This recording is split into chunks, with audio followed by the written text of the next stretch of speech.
हाय, hello, नमस्ते. Welcome to Filmi Darpan. Bigg Boss Marathi season 6. काल होते नॉमिनेशन्स आणि नॉमिनेशन्स कसे झालेत ते तुम्ही पाहिलंच असेल. प्रत्येक वेळेस सेमच टास्क का देतात? प्रत्येक वेळेस म्हणजे गळ्यामध्ये फोटो आणि याने पळायचं, त्याने पळायचं. काहीतरी वेगळं करा ना असं मला वाटतंय. म्हणजे आतापर्यंतच्या सीझन्समध्ये आपण पाहिलं वेगवेगळ्या पद्धतीने नॉमिनेशन्स होत होते. आणि या सीझनमध्ये प्रत्येक वेळी आपण पाहिलं की ते गळ्यामध्ये लोकांचे फोटो देणार. म्हणजे बिग बॉसला जे हवे आहेत तेच नॉमिनेशन्स बिग बॉस घडवून आणणार. कुठेही जे रियालिटी शोमध्ये जे रिअल आहे ते व्हायला हवं, जे स्पॉन्टेनियस आहे ते व्हायला हवं. परंतु बिग बॉस ठरवून जे नॉमिनेशन करते, कारण अशा पद्धतीने लोकांच्या गळ्यामध्ये फोटो दिले जातात की बरोबर ते नॉमिनेट होणारच आहे.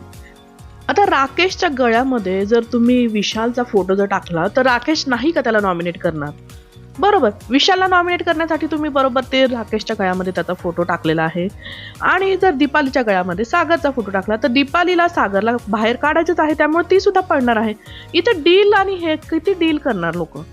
जर तुम्ही जर हातावर त्यांच्या अगदी हातामध्येच दिलेलं आहे नॉमिनेशन्स, तर ते नॉमिनेशन्स करणारच आहे. विशालच्या गळ्यामध्ये संस्कृती आहे, संस्कृतीला नॉमिनेट व्हायचंच आहे.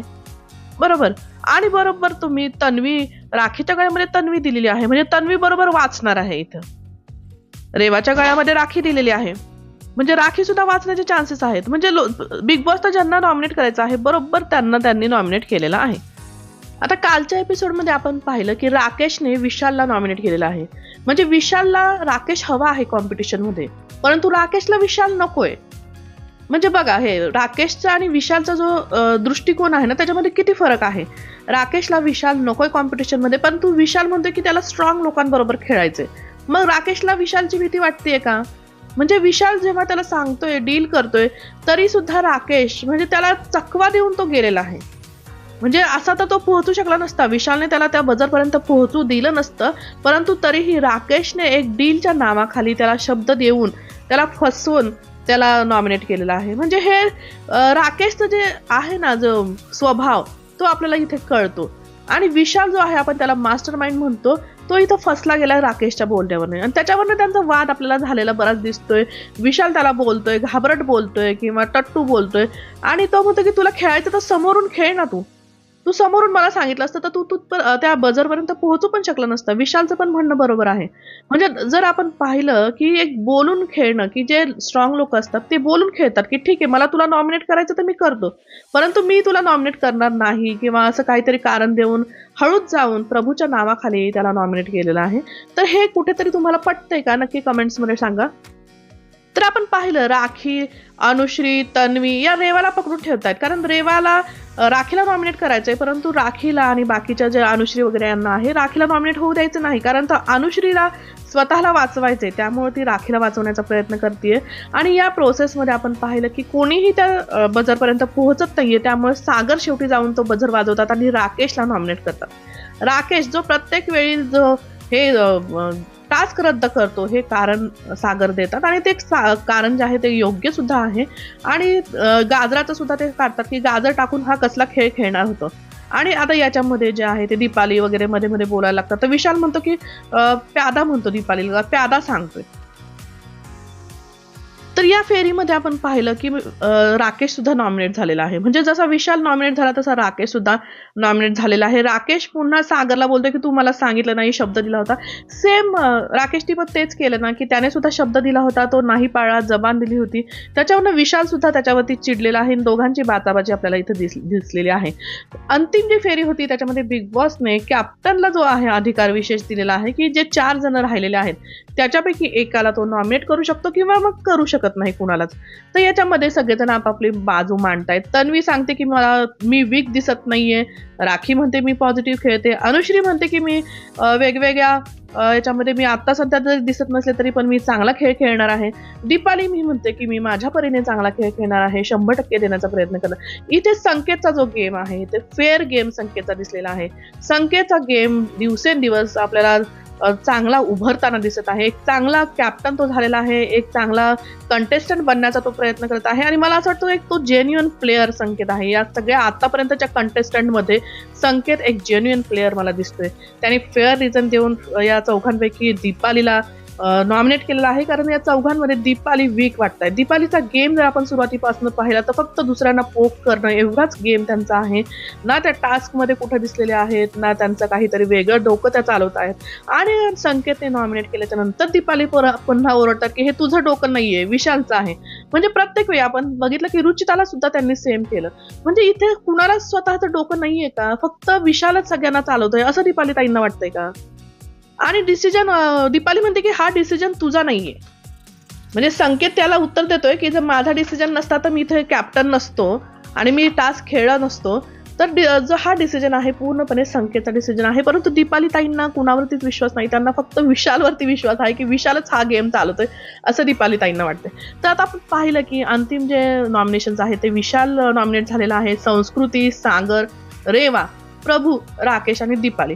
तर हे असे जण नॉमिनेट झालेले आहे आणि याच्यापैकी मल्टिपल इविक्शन होणार आहेत. म्हणजे मला असं वाटतं 3 जण जाणार आहेत.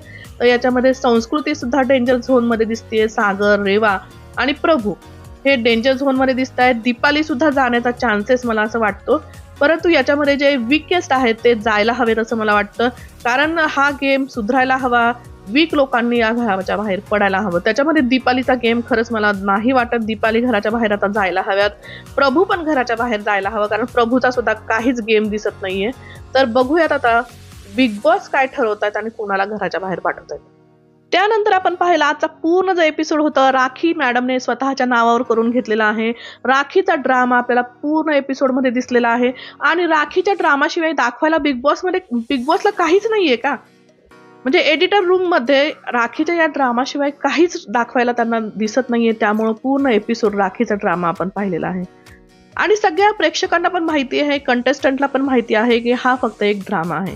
म्हणजे एक हिरोईन आहे जी एका हिरोवरती प्रेम करते आणि तो हिरो तिला फक्त एक फ्रेंड मानतोय, मैत्रीण मानतोय, परंतु ती हिरोईन मात्र त्याच्याकडनं वेगळ्याच अपेक्षा करते आणि या प्रोसेसमध्ये ती हिरोईन खूप फ्रस्ट्रेट होतीये आणि तो हिरो सुद्धा तिला जेलस करण्यासाठी दुसऱ्याच मुलीबरोबर ड्रामा करतोय आणि याच्यामध्ये एक फिल्म तयार होती जी आहे राखी आणि राकेशची फिल्म. या फिल्मला काय नाव द्यायचं ते तुम्ही कमेंट्स मध्ये सांगा. सगळ्यांना माहिती आहे ही एक फिल्म आहे, हा एक ड्रामा आहे, हे एक स्क्रिप्टेड आहे. मग का पाहायचं प्रेक्षकांनी? जर हा रियालिटी शो आहे तर रिअल गोष्टी दाखवा, स्क्रिप्टेड नाही. तर झालं असं की किचन मध्ये राखी काम करत आहे, तिथे रेवाला चहा बनवायचा आहे. रेवाला सुद्धा त्याच वेळी का चहा बनवायचा जेव्हा राखी जेवण बनवत आहे? कारण आपण पाहिलं किचन मध्ये जर एखादी व्यक्ती काम करत असेल, तिला दुसऱ्यांची लुडबुड आवडत नाही. मग इथे रेवा चहा बनवते कारण तिला काहीतरी पोटात दुखतंय. राकेश पण तिला सतत चहा बनवायला सांगत असतो आणि इथे राखी वांग्याची भाजी बनवत आहे. राखी इथे फ्रस्ट्रेट होतीये, इरिटेट होतीये तिच्यामुळे आणि ते वांग ती चहाच्या पातेल्यामध्ये टाकते. त्याच्यामुळे ड्रामा सुरू होतो. तिथे सागर सुद्धा मध्यस्थी करताना आपल्याला दिसतो. सागर ओरडतोय राखीच्या अंगावरती आणि अगदी झटापटी होत आहेत. तिथे राखीला सगळेजण पकडतायत, राकेश पकडतोय, विशाल पकडतोय, परंतु राखी आउट ऑफ कंट्रोल जातीये आणि इथे सागर सुद्धा ओरडतोय. सागरला ती मुडद्या वगैरे म्हणते, त्यामुळे सागर खूप चिडलेला आहे. सागर नॉमिनेटेड आहे, त्यामुळे सागरला सुद्धा काहीतरी स्वतःला दाखवायचं आहे, प्रूव्ह करायचं आहे आणि राखी म्हणते तुम्ही स्वतःचं काय करू शकत नाही म्हणून मध्ये मध्ये इथे बोलायला तुम्ही येता, असं राखीचं म्हणणं आहे. तर या प्रोसेसमध्ये आपण पाहिलं की रेवाच्या हातावरती थोडे गरम थेंब पडतायत भाजीचे. विशाल ते धुवून देतोय तिला आणि रेवा सुद्धा याचा सगळ्याचा ऍडव्हान्टेज घेते, कारण या प्रोसेसमध्ये ती तिथे दिसतीये प्रेक्षकांना. रेवा कुठेतरी स्पॉटलाईटमध्ये येते राखीमुळे, राकेशमुळे. आणि राकेशला सुद्धा हे बरंच आहे, कारण राखीमुळे त्याचा गेम अप झालेला आहे. राकेशचा दुसरा गेम काय आहे? राखीचा प्रियकर एवढाच तर गेम आहे त्याचा तिचा फ्रेंड म्हणून तो दिसतोय या गेम मध्ये. तर हे असं सगळं चाललेलं आहे. प्रेक्षकांना आता या सगळ्या गोष्टींचा कंटाळा आला असेल असं मला वाटतं, कारण मला स्वतःलाच बघताना खूप इरिटेट होतंय की हे जे खोटं खोटं बघणं आहे ते नकोसं वाटतं आता. तर या प्रोसेसमध्ये राखी जी आहे ती भाजी ओतून देते, कचऱ्यामध्ये टाकते आणि त्याच्यानंतर ते जो ड्रामा जो दिसलेला आहे, सगळ्यांनी तिच्यावरती अंगावर धावून गेलेले आहेत की तू भाजी वाया घालवली म्हणून. आणि राखी म्हणते की मी ते साफ करणार नाही आणि संकेत डिसिजन घेतो की सगळ्यांनी मिळून असं डिसिजन घेतात की राखीला किचनमध्ये नो एंट्री आहे. इथे आपण पाहिलं की दीपाली मॅडम सुद्धा राखीच्या विरुद्ध खूप हे करतायत, तिला पोक करण्याचा प्रयत्न करतायत आणि राकेश म्हणतो की ती तेवढा जीव सुद्धा लावते. आणि राकेश दोन्ही बाजूने आहे की ती जीव लावते पण म्हणतोय, मग तिच्याशी फ्रेंडशिप पण करून तिला जळवण्याचा पण प्रयत्न करतोय. रेवाकडनं जे तिलक तो लावून घेतोय त्याच्यामुळे राखी अजून जळतीये आणि ती म्हणते मला असं जळू नका, मी आधीच मेलेली आहे वगैरे वगैरे. जे ड्रामा आहे राखीचा तो जबरदस्त ड्रामा आहे. राखीला एखादा फिल्म ऑफर व्हायला हवी बाहेर या ड्रामाला बघून.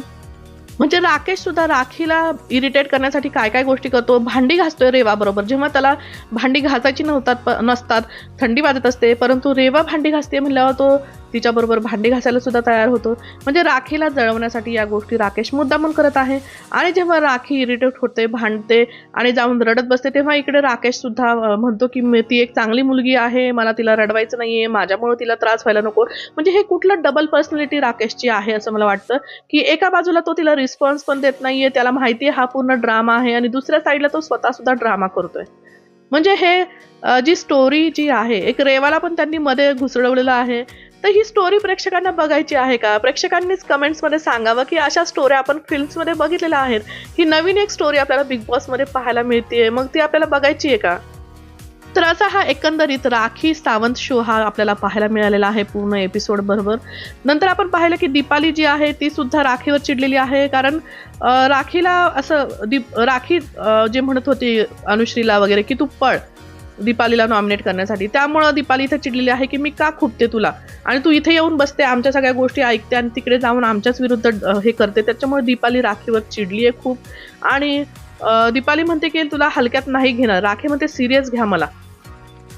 तर आजच्या एपिसोडमध्ये दीपाली मॅडम सुद्धा खूप फ्रस्ट्रेट झालेल्या आपल्याला दिसल्या, कारण त्या नॉमिनेट झालेल्या आहेत आणि नॉमिनेट झाल्यानंतर काय फिलिंग येतात हे त्यांना आज कळालेलं आहे. बाकीच्या लोकांना नॉमिनेट करताना म्हणजे त्यांनी सागरला जाऊन सागरच्या त्या मागे लागलेल्या आहेत, कारण त्यांना असं वाटतं की सागर आणि त्या दोघी एकाच कॅटेगरीमध्ये आहेत, दोघांपैकी एक जण जाण्याची खूप दाट शक्यता आहे, त्यामुळे त्या सागरला सारखं त्या नॉमिनेशनमध्ये टाकतायत.